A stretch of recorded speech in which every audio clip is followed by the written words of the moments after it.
Everyone, welcome to another video. Today I will show you how to turn off the 120 Hz refresh rate on your iPhone 15 Pro Max. So let's get started. By default, your iPhone 15 Pro Max runs at the 120 Hz, making everything look super smooth. But if you'd rather reduce it to 60 Hz, here's how.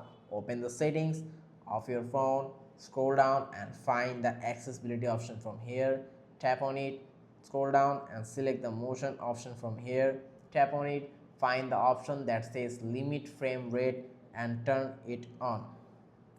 This will cap your display at 60 Hz instead of 120 Hz, which can help save battery life.